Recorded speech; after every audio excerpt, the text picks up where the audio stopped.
change. We do it big, big, big, big. We do it big, big, big. Big old facts, big old facts, big old facts, big old facts. Hey, big old rain, big old rain, big old change, big old.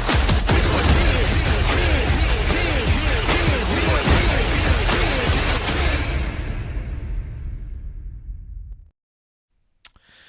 Salut tout le monde et bienvenue au podcast des Blue Jays, édition du 8 mai 2025, podcast qui est diffusé sur la télé de Rogers. Gavino Defalco avec Jérémy Filosa. Comment ça va, mon ami? Ben, ça va très bien, Gavino. En plus, on a eu une excellente nouvelle cette semaine, en plus de continuer, bien sûr, d'être retransmis en Ontario, côté francophone. On embarque aussi à Moncton, à Bathurst et à Edmundston à partir de la semaine prochaine. Les gens vont pouvoir nous suivre, ceux qui sont dans ces coins de pays-là où ça parle français. Alors, bienvenue à nos nouveaux auditeurs. Très excité pour l'opportunité. Excitation ne rime pas avec les Blue Jays présentement parce qu'encore une fois, une mauvaise semaine au bureau. Il me semble que les émissions s'accumulent et se ressemblent, Philo. Ça va pas très bien. Les Blue Jays qui en arrachent. On va regarder le classement tout de suite là, dans la section Est. Regardez comment... Malheureusement, ça dégringole du côté de Toronto. 16 victoires, 20 revers maintenant. Après avoir, connu un bon début de saison de 12-8. Depuis ce temps-là, Philo, c'est 4 victoires et 12 défaites. Heureusement que les autres équipes dans la section Est jouent mal également. Ce qui fait en sorte que les Blue Jays ne sont qu'à 4 matchs et demi de la tête, détenus par les Yankees de New York. Écoute, Philo, là, 4 et 12 dans les 16 derniers matchs, ton commentaire. Ben, écoute, on dit toujours dans le monde du baseball, ta fiche va dire qui tu es. Alors, la fiche a dit que t'es pas une très bonne équipe au moment où on se parle. On va dire une chose, avec les matchs sur la côte ouest, cette semaine, si t'as de la misère à t'endormir, ben toi, tu te games des Blue Jays en fin de soirée, puis d'après moi, ton problème va être réglé. Pas besoin de pilule, rien de ça. Va tomber dans les vapes assez rapidement. Mais, tu sais, on trouve des nouvelles façons de perdre soir après soir. Pendant longtemps, on l'a dit, les lanceurs partants ont trouvé la façon de garder l'équipe dans le match. On revoit encore un peu les choses qu'on avait vues la saison dernière, c'est-à-dire on est dans le coup et finalement, ben, à la toute fin, on échappe des rencontres. On a vu un certain désir cette semaine de recommencer à jouer un petit peu de baseball de situation. Ça sourit, mais une fois de temps en temps, il faut que tu frappes la longue balle aussi. Les Blue Jays demeurent dans les bas-fonds du classement en tant qu'équipe qui frappe la longue balle. Alors, beaucoup de difficultés à gagner des matchs. C'est extrêmement pénible. Et là, par-dessus le marché, tu as deux gars qui ont été ultra fiables depuis le début de la saison dans l'enclos de relève, Jimmy Garcia et Jeff Hoffman, qui tout d'un coup démontrent qu'ils sont humains eux aussi. Oui. Et quand tu perds tard dans le match comme ça fait très mal. On avait lancé des fleurs à Garcia et Hoffman la semaine dernière et ça s'est effondré cette semaine.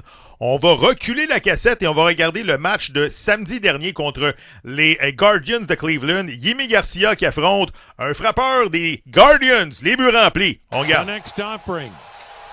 Swung out and blasted.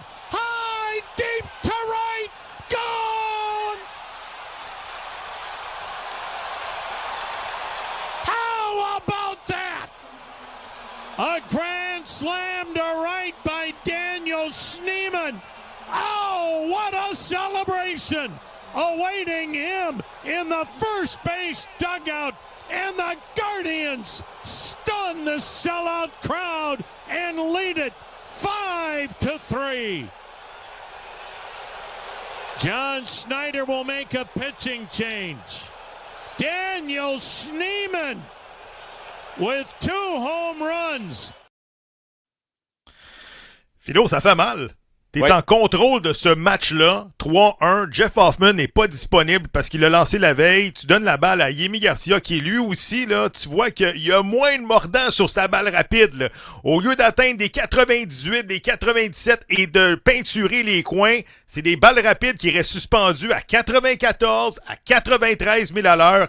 Garcia l'avait pas. Il était rendu, je pense, à 30-35 lancés. Oui. Dans ce manche-là, début sur balle à profusion. Yariel Rodriguez était prêt dans l'enclos. On fait pas appel à lui. Loin dans la droite, victoire des gardiens. Écoute, j'ai beaucoup de difficultés à comprendre plusieurs décisions prises Je comprends que Jimmy Garcia avait été parfait jusqu'à ce moment-là durant la saison, mais c'était sa 3e sortie en 4 matchs. Tu viens de le mentionner, plus de 30 tirs. Il avait donné 3 buts sur balle. Il n'était pas efficace du tout. On a décidé de le laisser là, et ce qui devait arriver arriva. On se fait frapper un grand chelem en fin de rencontre pour perdre le match. Et ça s'est poursuivi dans la série, ensuite de ça, contre les Angels, dans les matchs 1 et 2, où encore une fois, la relève bousée l'avance tard dans le match, en 8e et en 9e manche. Donc, on a échappé beaucoup de matchs cette semaine dans les derniers instants, dans les dernières manches. Et je comprends que Schneider, il se dit, écoute, Garcia, c'est un de mes meilleurs, puis Hoffman aussi, mais Ouais. faut que tu aies le pif d'être capable de reconnaître quand tes lanceurs ne l'ont pas. Et ça, Schneider, il l'a pas eu. Tu sais, cette semaine, quand Berrios lançait, là, à un certain moment donné, on est en 5e manche, Berrios a lancé 70 tirs.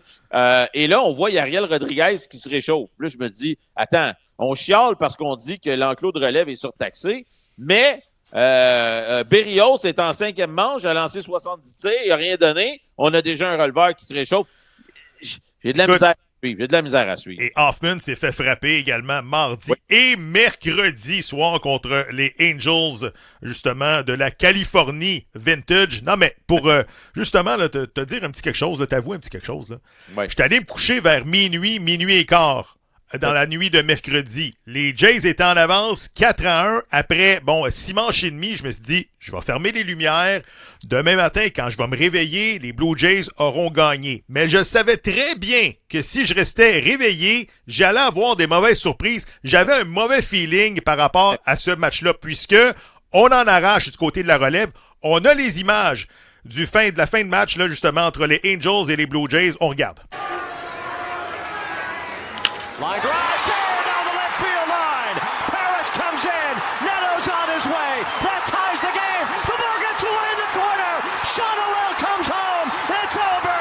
Say goodnight to the Blue Jays. Jorge Soler wins it for the Angels.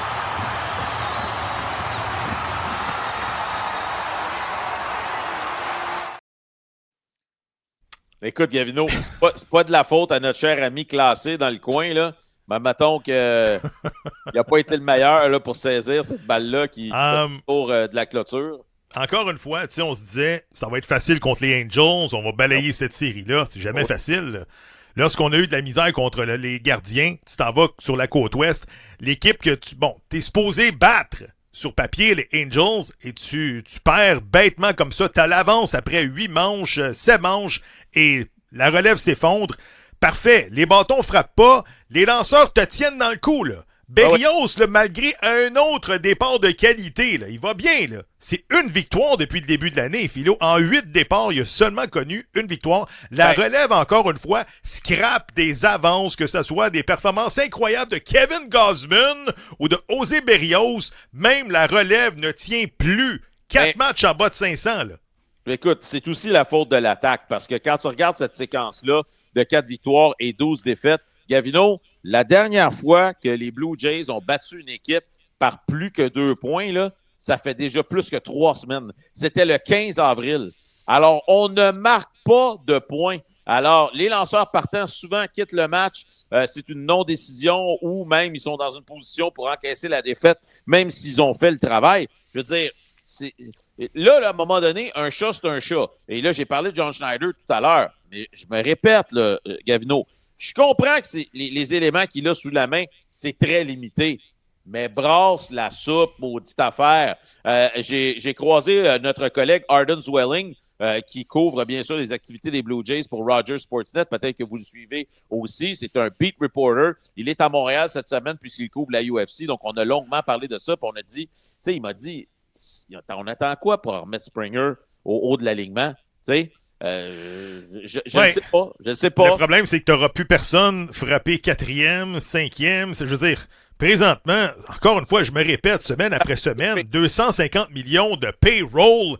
Et t'as tellement de trous dans ton alignement. Lorsque tu compares, par exemple, les Tigers de Détroit, là, qui, eux, ont une masse salariale de 150 millions et ça cartonne. Là, c'est 23 victoires, 13 défaites depuis le début de l'année. Je regarde leurs statistiques. Il y a des frappeurs avec 10 circuits, 9 circuits, 9 circuits. Est-ce normal présentement que ton meneur, c'est Anthony Santander, 5 coups de circuit? Vladimir en a seulement 4. Je sais que, bon, le mois de mai vient de commencer, mais j'ai hâte que ça reparte, là. Parce que sinon, là, on va parler bientôt de notre prochain sujet dans quelques instants, mais les Jays seront-ils vendeurs? Parce que je vois pas, bon, la situation s'améliorer à très court terme. Est-ce que, bon, l'administration en place est en danger de perdre son emploi? Est-ce que c'est le temps, justement, là, de peser sur le bouton panique, là? Écoutez, là. Est-ce que c'est le temps, là? Parce que lorsque je lis les réseaux sociaux des Jays de Toronto, tout le monde réclame du changement. Ouais, Est-ce que M. Rogers est tanné présentement de ce qui se passe, là? Cette équipe-là était bâtie et construite avec des coups de circuit il y a quelques années. Présentement, on a décidé de jouer le run prevention, d'y aller avec des bons lanceurs et de gagner des games 4-2, 4-3. Lorsque les Jays marquent 5 points plus, ils sont 9-1 cette année. T'as-tu vu ça? C'est toujours des games serrés en fin de 9e, fin de 8e et ça ne frappe pas. Sauf Keeper, Gavino, sauf Keeper. on se croirait alarmé alors que notre ville est attaquée. Mais, tu sais, tu parles des gros canons. Dans le match de mercredi, là, il y a une fameuse manche où les Blue Jays marquent 4 points. OK? Le bas de l'alignement construit des points, 2 amortis, des vols de but. On trouve la façon de marquer 4 points vraiment en étant créatif, OK? Là, c'est parfait. On arrive avec des coureurs au premier et au deuxième, aucun retrait. Oui, tu me dis, on a marqué 4 points, mais c'est pas grave. Mm-hmm. Des coureurs au premier et au deuxième, aucun retrait. C'est tes frappeurs 1, 2, 3 qui arrivent, les coureurs ne bougent pas. Et la manche se termine là. Alors, tu sais, ces gars-là aussi, à un certain moment donné, il faut que tu fasses ce que tu dois faire dans un alignement pour aider tes coéquipiers. Je veux parler d'une couple de gars. Avant de parler, là, oui. Il y a justement quelque chose qui m'a dérangé cette semaine là, contre les Angels d'Anaheim. T'as 2 gars, je pense, 2 gars CB ou un gars CB, whatever. On donne une passe gratuite à Vladimir Guerrero, OK, pour affronter le 3e frappeur de ton alignement. Non, mais sérieusement, si on recule la cassette avec les Expos, on donnait des passes gratuites à Spike Owen qui frappait 8e pour affronter le lanceur. Donc, c'était un retrait automatique. Là, tu donnes une passe gratuite à Vladimir parce que t'aimes mieux affronter Anthony Santander qui gagne quoi, 25 millions par année puis frappe même pas pour son poids. Non, mais sérieux, dans quel... Bon... Dans quel cosmos que j'habite, là, donner une passe gratuite pour affronter ton 3e frappeur, ça n'en dit long là, sur, justement, là, les ennuis d'Anthony Santander et sur ton organisation à manufacturer des points, Philo. Là. Ben absolument. Je veux dire, c'est une claque au visage pour les Blue Jays. Tu sais, Ron Washington, il s'est pas posé la question. Alors, ça t'indique à quel point les équipes adverses respectent ton 4e frappeur. Alors, pas ton 4e, mais ton 3e frappeur, Anthony Santander. C'est un problème. C'est un réel problème parce que, comme je viens de le mentionner, on le voit clairement que les autres équipes n'ont aucun respect pour les gars qui sont supposés être les meilleurs frappeurs des Blue Jays. Je vais te parler un peu de George Springer parce que il connaît quand même un très, très bon début de saison. Et qu'est-ce qui explique ça? Sa discipline au bâton, Gavino. Alors, regarde la discipline au bâton de George Springer, puis je trouve que souvent, il n'obtient pas le bénéfice du doute des arbitres derrière le marbre. Souvent, il y a des bons tirs, il ne s'élance pas, c'est des balles, il se fait appeler des prises et tout ça. Il est présentement sur une séquence, Gavino, d'obtenir 95 buts sur balle cette année. Wow, quand même. Okay? Oui, parce qu'il ne s'élance pas sur des mauvais tirs. Et ça, ben, ça fait en sorte qu'il s'améliore beaucoup. Mais sa valeur, présentement, n'a jamais été aussi haute chez les Blue Jays. Pour ça, je sais qu'on va en parler dans quelques instants. Je veux te parler de Addison Barger aussi, un petit instant, OK? Addison Barger qui a un exit velo, excusez l'expression en français, là, c'est vraiment la vitesse avec laquelle la balle part sur son bâton quand il la frappe, au-dessus de la moyenne. Tu sais, 110, 111, 112 000 à l'heure. Les frappeurs qui frappent la balle aussi fort que Addison Barger, Gavino, frappent en moyenne 80 points de plus que lui. C'est pas normal, là. C'est pas normal. Addison Barger frappe la balle avec énormément d'aplomb, mais il a les mains tellement rapides que plus souvent qu'autrement, c'est une fausse balle du côté droit du terrain, hors ligne, sur la ligne du premier but. Et là, je vais vous montrer un exemple d'un joueur que vous connaissez peut-être ou peut-être pas pour les plus jeunes. OK? Il s'appelait Gary Sheffield. Là, l'image que vous allez voir ici, Gary Sheffield frappe droitier, OK? Mais c'est pas le but. Je veux vous montrer ce que Gary Sheffield faisait dans le temps parce que Gary Sheffield avait aussi le même problème que Barger. Frappait la balle avec beaucoup d'autorité, mais avait des mains extrêmement rapides et frappait toutes les balles dans le territoire des balles fausses au troisième but. Et à un certain moment donné, il a commencé à faire ceci. On le regarde.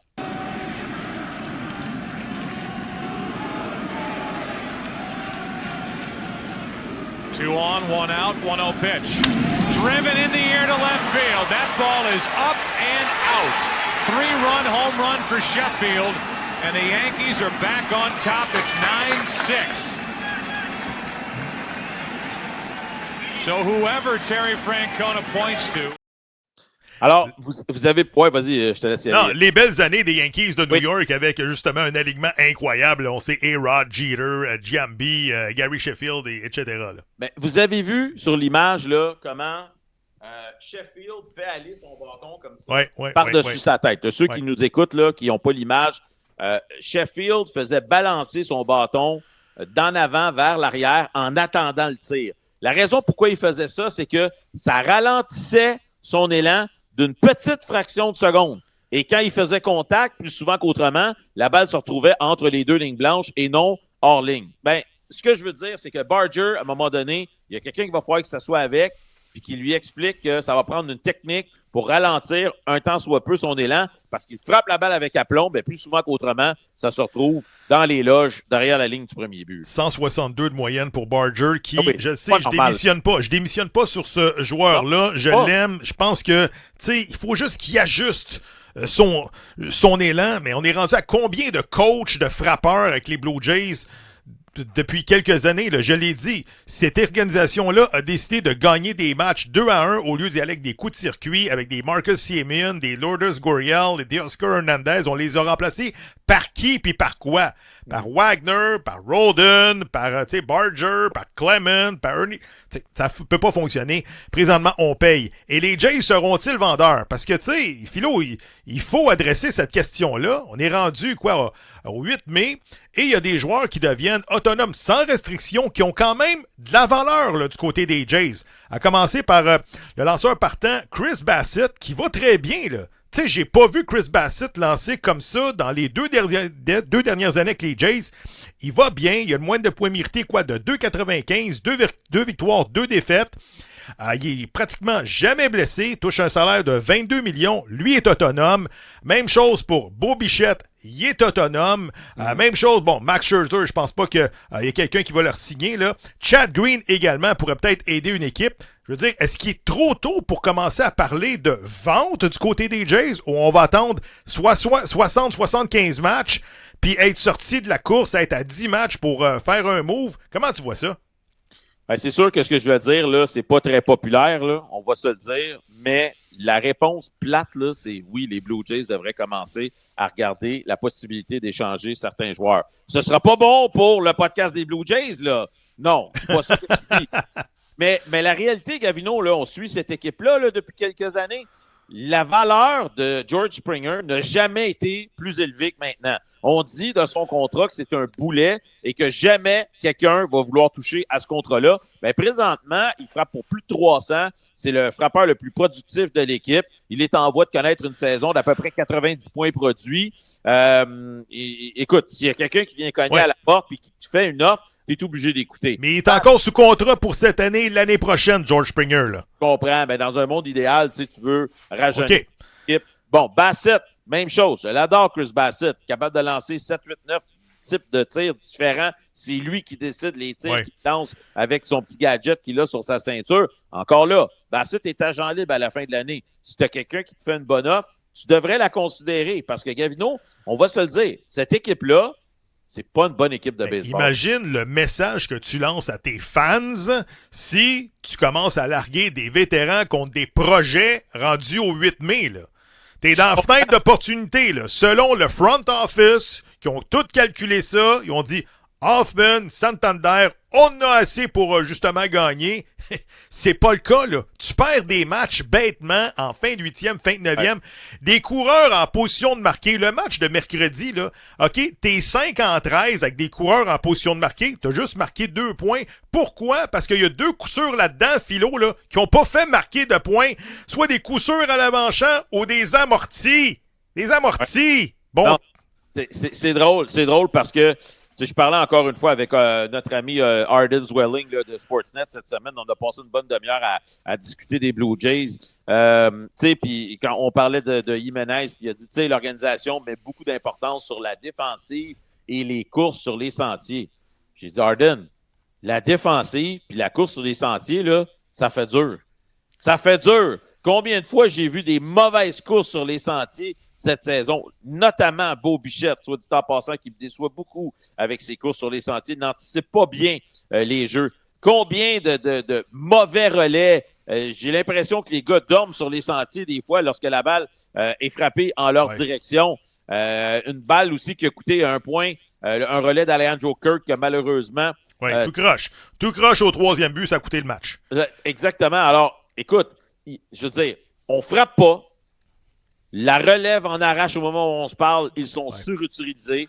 On joue du baseball de situation seulement une fois de temps en temps. Il n'y a pas de puissance. On court mal les sentiers. Et défensivement, tu as bien beau me dire que tu te concentres là-dessus. Je peux pas dire que je suis vraiment impressionné par la défensive des Blue Jays. Les Blue Jays ont frappé 25 coups de circuit depuis le début de l'année. Ça, c'est bon dernier dans les majeurs. Par contre, t'en as accordé 53. Ça, c'est 2e derrière Baltimore. J'ai-tu hâte qu'un lanceur à un moment donné stand et lance haut à l'intérieur à quelqu'un? Parce que t'affrontes 53 coups de circuit, t'as donné 53 coups de circuit, et puis, c'est comme si de rien n'était, c'est pas si grave que ça. Dans le temps des années 80-90, quand le frappeur il te faisait mal, haut à l'intérieur, tu lançais un message. Là, c'est comme, c'est pas si grave que ça. On va essayer de se reprendre en offensive. Non, t'as parlé de caractère tantôt. Ce club-là n'a pas de caractère. Mais écoute, t'as raison, parce qu'il n'y a aucun lanceur dans cette équipe-là. Peut-être Hoffman, une fois de temps en temps, Berrios, mais qui lance à l'intérieur. Et quand Santander s'est amené avec les Blue Jays, la première semaine, là, il est au camp d'entraînement, les journalistes posent des questions, j'ose avec Santander. Il y a un journaliste qui pose la question. Vous avez eu beaucoup de succès, les Orioles, contre les Blue Jays. Qu'est-ce qui a fait en sorte que vous arriviez à frapper autant de circuits, marquer autant de points? C'est exactement le point qu'il avait soulevé. Santander, il avait dit, on frappait la balle avec puissance, on se faisait jamais repousser. Jamais. Alors, et ça, c'est bizarre parce que Santander, il peut facilement partager cette information-là avec les instructeurs des Blue Jays. Mais pourtant, ça continue d'être la même chose. J'ai hâte qu'à un moment donné, il y ait quelque chose. Là. Quelque chose qui se passe sur le terrain. Je parle pas de mêlée générale, mais sérieusement, j'haïrais pas ça. Parce que présentement, on parle que ce club-là est endormi. Et si tu veux changer de gérant, moi, je connais un candidat qui est chez eux présentement ou qui est en train d'analyser en quelque part sur ESPN, Ozzie Guillen, qui a gagné la Série mondiale avec les White Sox de Chicago en 2005. Écoute, partout où ce qui passe, ça brasse, que ce soit dans les médias, dans l'abri, avec les arbitres. Lui, il amènerait du caractère à cette équipe-là. Qu'est-ce que t'en penses? Ben, écoute, j'ai bien connu Ozzie Guillen lors de ses années comme instructeur chez les Expos. Il était là avec Frank Robinson comme assistant sur le banc. C'était un moyen moineau, notre ami. Il est très particulier, disons. Puis quand les fils se touchent, attention. Alors, quand les White Sox l'ont embauché à l'époque, moi, je suis tombé en bas de ma chaise, Gavino. Je vais être bien honnête avec toi parce que je ne m'attendais pas du tout à ce qu'une équipe vienne cogner à la porte d'Ozzie Guillen pour lui proposer le poste de gérant. Mais j'ai ravalé mes mots parce qu'il a gagné la Série mondiale avec les White Sox après ça. Mais écoute, il y a quand même un beau CV. Il a géré 1457 matchs dans les majeurs, les White Sox, les Marlins, 747 et 710. Donc, un pourcentage de victoire-défaite de 513. Et quand même, il n'a pas géré les Dodgers avec des masses salariales de 400 millions puis les Yankees. Il a fait gagner une équipe moyenne à l'époque. Là. Ben, les White Sox de Chicago, t'avais pas de technique, t'avais Paul Konerko, mais quand même, c'était... Oui, t'avais d'autres bons candidats, que ce soit les Yankees, les Red Sox, qui sur papier étaient supérieurs. Ils ont battu. Ils ont battu. Il est chez eux présentement, si tu veux faire quelque chose. Il y a une chose avec Ozzie Guillen, il y a pas de... Tu t'ennuieras pas. Ça, c'est certain. Ben, écoute... Il se passe rien, il va s'organiser pour qu'il se passe quelque chose. Il va sortir de l'abri, il va parler aux arbitres, il va faire quelque chose, ça, c'est certain. Ça serait un électrochoc. La vraie valeur de Bo Bichette, il reste 2-3 minutes à l'émission. Oui. C'est quoi, Philo? Parce que là, présentement, là, c'est sa dernière année de contrat. Il gagne 17 millions par année. Il est dans la fleur de l'âge. Qu'est-ce qu'on fait avec lui?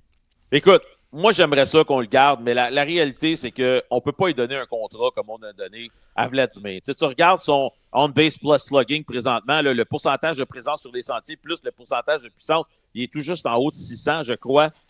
C'est pas suffisant, Gavino. Il manque quelque chose. On dirait que ce gars-là, il manque de vie. Je ne sais pas si ça ne tente pas de frapper premier, mais à part quelques coups sûrs ici et là, et un circuit seulement, je ne sais pas, je vois pas le beau Bichette souriant qu'on a vu les 4 premières années avec les Blue Jays. Je veux que les Blue Jays le gardent. Tu sais, peut-être que l'idéal pour lui et pour l'équipe, ce serait signer une prolongation de contrat d'1 an, puis tu lui donnes une année de plus pour se replacer et montrer ce qu'il est capable de faire. Peut-être qu'il serait ouvert à ça. Mais présentement, je vois pas comment on peut s'embarquer à long terme avec lui. Là. C'est 277 de moyenne. On peut pas dire qu'il déçoit. On s'attend à une moyenne entre quoi? Entre 275 et 300 pour Bo Bichette. Une bougie d'allumage. Mais tu sais, est-ce que c'est vraiment sa chaise comme premier frappeur? Écoute, c'est pas monsieur patient au bâton, là. Il aime ça, c'est lancé. C'est loin d'être le prototype du premier frappeur. Moi, je le débarquerais du premier rang, je le mettrais deuxième. Et bon, je ramènerais par défaut George Springer 1, Bichette 2, Vladimir 3, Santander 4 et ensuite les autres. Mais s'il l'avait fait, au moins une coupe de match, peut-être qu'on aurait quelque chose à analyser. Mais la réalité, c'est que John Schneider, c'est lui, d'après moi, là, les 3 premiers noms, là, sa feuille sont imprimés d'avance. Il y a juste à compléter le reste. Je ne sais pas. Il y a eu beaucoup de mouvements de personnel chez les Blue Jays encore cette semaine. Le jeune Fisher là, qu'on a mis sous contrat, le lanceur, c'est déjà le 23e lanceur chez les Blue Jays. Attention, on est au début du mois de mai. 23 lanceurs. À ce rythme-là, on va en utiliser une cinquantaine. On verra bien. Mais tous ceux qu'on est allé chercher à la date limite l'année passée, puis les jeunes qui veulent nous aider, les Rodden, les Schneider, les Wagner, les Loporfido, sont dans les ligues mineures, puis on peut pas dire que ça casse grand-chose non plus. Écoute, c'est incroyable, là. Notre ami Dylan Tate, qui a lancé la 8e il n'y a pas si longtemps que ça, le lendemain, on retourne dans le 3A. Quel genre de gestion que c'est ça, du côté des Blue Jays? Non, mais en tout cas, c'est à n'y rien comprendre. C'est les portes tournantes. À tous les jours, il y a des gars qui rentrent, qui sortent. C'est pas normal pour une organisation qui dépense autant d'argent. Ça, c'est certain. Et il y a notre cher ami, là, du côté de Buffalo, le frappeur de puissance. Là. Faut y aller, Philo. Prochaine émission. On se reprend. Bon. À bientôt sur le podcast des Blue Jays. Bye bye tout le monde.